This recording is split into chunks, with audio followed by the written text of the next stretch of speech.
All right, so without further ado, thanks for being here. And we have some guests of honor here that I'd like to introduce. Let me introduce first one of our biggest allies in the fight to keep Altabates open. This man has spoken out and been a thorn in the side of Sutter to keep Altabates open. Please give a loud nursing round of applause to Mayor Arreguín of Berkeley, please. That's probably the best title I've ever heard before. A thorn in the side of Sutter. Well, I'm here in solidarity with you, in support of your strike. And it's really unacceptable that we have to strike to demand safety for nurses and for patients. And I'll just tell a story that I recently came to this ER and saw the terrible condition that it's in, the reduced staffing, the disinvestment, and while this hospital hasn't closed yet, Sutter has clearly made the decision that they're going to let it close slowly. And that's unacceptable. It's unacceptable that you who are on the front lines of providing care and comfort to people in the most difficult time, and I just want to acknowledge how difficult these last 2.5 years have been for all of us, but I can't even begin to imagine how hard it's been for you.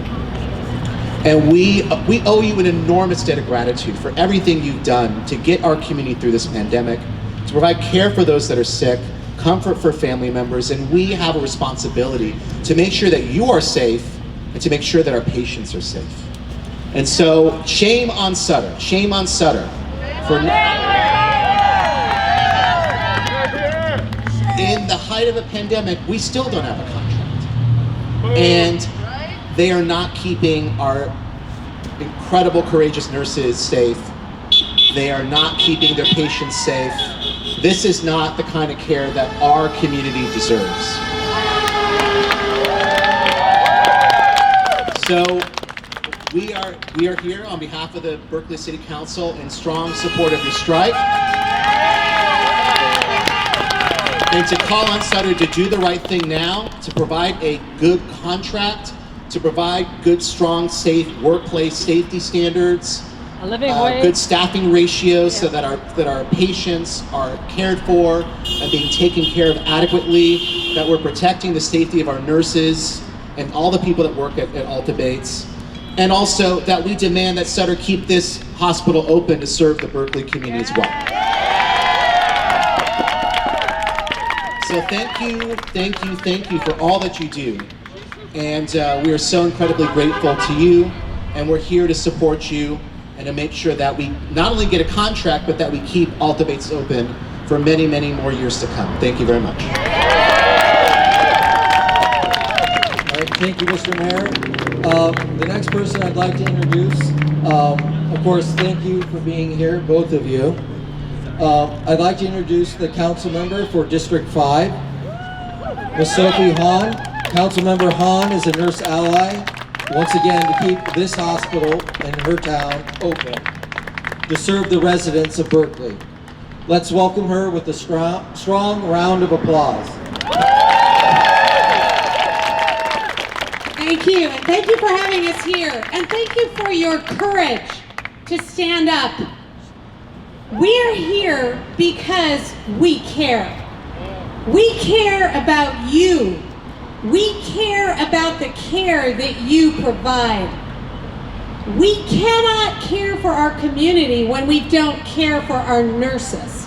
That is where care begins. We are here because we support your efforts to get the care you need, the staffing you need, the safety that you need to provide the care that our community needs and deserves. It doesn't happen without you, and that seems to be something that has been forgotten or overlooked. 15 months with the work that you have been doing to save this community, risking your own lives every day not just in the face of a deadly disease, but in the face of violence that comes into your workplaces because of the level of intense stress that the community is experiencing. But we cannot put that stress on you. That stress cannot put your physical and your emotional and your exhaustion well-being in play. We need to support you so that you can meet that stress with safety and knowing that you have enough staff to meet the needs of the patients you're trying to serve. It is not too much to ask that you be safe and that you have the staffing that you need to provide care. CNA, the nurses have always stood up, not just for themselves, but for the well-being of our community. It's not just about you. What you are trying to do here is have the resources, the safety, the staffing, the stamina to be able to serve our community and care for them. We're here, we support you 100% in your effort to get adequate staffing and safety. It's not that complicated. We care for you and you care for the community. Together in care. Thank you. And we are with you.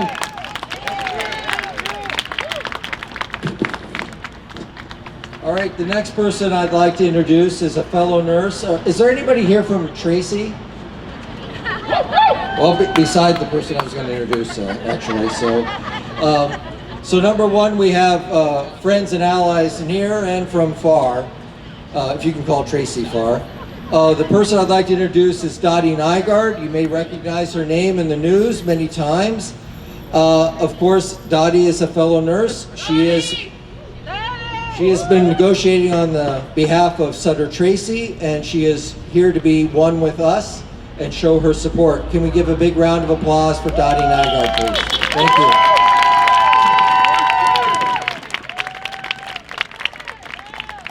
Hello, brothers and sisters. Aren't we glad to be here together? I'm going to tell you a little story real quick, because I don't want to take your time to really get back on what's really important to all of us, and that is this strike. 10 years ago, our CEO gave us a letter right at Christmas time that said we had 10 takeaways that were going to be affecting all of us. You know, we were just coming out of the recession, pulling our heads up out of water, and I was just devastated. I've never been a union person or involved in a union, and all I could think of was, what does this do to us as nurses? So I made an appointment, went in and talked to our CEO, spent an hour with him, how we could try and work through this. And at the very end, he looked at me and he said, well, you know what, Dotty? I really appreciate you coming, and I really appreciate this long conversation we had. But I think what I really need to do is just get back and explain the letter to the nurses. And I'm like, really? What are you explaining? And he said, what's on there? And that's when it just was like, he's not going to do anything to help protect us. He's going to continue the takeaways. I made a phone call that night to CNA, and not really knowing what I was getting into, we actually got a contract, or got a vote in 3 months, but it took us 3 years to get a contract. All I can say is, in that time, I learned what it meant to uphold what we all feel is dear, to support and protect our work environment, and to support and protect our patient care. But what I really found out was what our voices protect, our profession. We are here also to make sure our voices are heard loud and clear, to protect our profession. That we all are watching how they're whittling away electronically, technologically, scope of our practice. And we have to protect long-term our profession. And what that means is us as nurses, our voice matters. Our voice matters. Our union voice matters. I am so proud of Alta Bates standing up and using your voice amongst the 17 facilities to say, hold on, wait a minute, we need to protect the longest, strongest contract in our Sutter division, because our brothers and sisters in all other 16 facilities depend on that contract to lift us up and move us forward. You did it. Every single one of you stood up against all of the powers that be to say, no, our nurses deserve better. We all rise together because our voice matters. That is why we're here. That is why it means so much to me, because I love my profession and I want it to stay intact and I want our voice to matter. So let's be loud today and for 5 days, that we want everyone to hear what is it that nurses stand for? What is it that nurses fight for? The health and integrity of the delivery of care we deserve to give to our patients. So stand strong, be loud, and let's get this done. Thank you all. All right, let's give a round of applause for Dotty. It was a long trip here. She's been in constant negotiations for 2 weeks at the common table, fighting the good fight to keep good contract language. So let's give it up for Dotty. Thank you, Dotty. Now, I was asked by Arlene to, I think we all know why we're here, but let's get the nitty gritty of why we're here, okay? What are we fighting for? We aren't fighting to just settle for settling.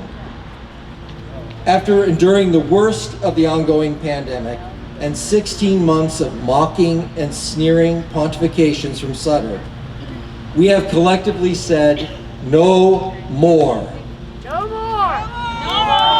We, of course, had to beg and plead to the head of our union to get to this strike right here. And I hope it's not the last strike. I hope it's the last strike we need, but if it's not, we'll be back here. Now, what have we done, Ann and I don't know who else is here for us here. I don't know if Mike is here yet. Donna, thank you, Donna at Herrick. Jamila, where's Jamila? Where's Jamila? All right, Jamila. We had 77 excruciating days of negotiation. Now, Dave Cuesta, Sutter's labor relations head honcho, gave us on the last day a comprehensive package. He wasn't shy to bring forth his underwhelming package. It must have come from life experience, but from the ladies at the table, it was an underwhelming package, okay? In the package, they included 11 proposals being negotiated at the common table, a table of the 17 Sutters in the fight. After a year of being told that at the common table, the common table would never override the language at our local hospitals if it was better. We were told then that actually the common table would trump our Alta Bates language, built over 70 plus years. We said, we're out. We're not destroying our contract for convenience. Sutter brought that language to us in total at the local table now, and we're not buying it still. And if we have to come out here to preserve our contract, our 70 plus year contract, we'll be here again. Now, what's really important for us, it's staffing. The nurse negotiators wrote very strong, safe staffing language to be introduced. We put that proposal forward. Do you know why? Because we're losing staff. We're hemorrhaging staff. By Sutter's own count, we've lost about 50% of our staff during the pandemic. Just so you know, it's about 17% to 20% nationwide. Real estimates that we've done amongst ourselves, who left, adding up the numbers, we're close to 70% loss at this hospital. That's why it's important for us. If we don't have staff, they use it as an excuse to close the hospital. That's one of our important things, and we're not going to give up on the staffing language. Never. Now, it also goes to compensation. A lot of these young nurses here, I don't know if the new L&D orientees are still here, the new L&D nurses. Thank you. The new blood here. Those nurses can walk down to Kaiser, have better working conditions, better staffing, and more money. That's right! How can we tell them not to do that? That's why it's safe staffing and fair compensation. We don't want to lose the fresh blood here, or this hospital dies. Now, we also gather that we probably have the lowest across the board wage increases of all the Sutters here. I can't quantify exactly because all CNA Sutters had to negotiate like nuns in a convent, sworn to silence. But nonetheless, we all negotiated and texted each other. Now, the Dalai Lama said, a lack of transparency results in distrust and a deep sense of insecurity. I think we all have a lot of distrust and insecurity when we don't have transparency. You can never have a successful negotiations without transparency. And you don't need to be the foremost spiritual teacher in the world to understand the importance of transparency. Now, you guys all remember 2015, the convoluted wage grid? It's an oldie but a goodie. We have a better and more convoluted wage grid this time. Oh yeah, you don't even know where you stand on the wage grid. It takes a master's degree to understand it. We actually had an HR lady that was the mediator at one of ours. And to be honest, I was a little prejudiced against her. I'm like, oh yeah, the HR lady, the corporate lady. Actually, she was very understanding. She kept reading it going, yeah. And I said, do you think you could explain this quickly if you just read it? She goes, oh no. Oh no. I can't understand it. I don't know what they're doing in this either. So they're bringing back that oldie but a goodie again here for you guys. And even though we just had a new one last time. And of course the wage grid, is it really for you? It's to benefit Sutter. Now, they also rejected our workplace violence language. Why? Well, in a corporation that keeps a slush fund to pay off horrific ethical lapses, they could do no better than counter our language with language that could be best described as, you know, this hospital, you guys know, Donna at Herrick, Alta Bates and Summit know, there's a lot of violence against nurses in this hospital. Simple things like we wanted better lighting in the garage, so when a nurse came out to get her car, she didn't find it on 4 cinder blocks with the catalytic converter stolen. And in some nurses, that's happened 3 times to them. I mean, why do we have to beg for this? It's a goddamn light bulb. Make it a little brighter in the garage. Is that so hard to ask? But even then, they don't want to do that. Fix cameras that aren't working in the Summit garage? Nah, we don't need to do that. Just be cognizant, right?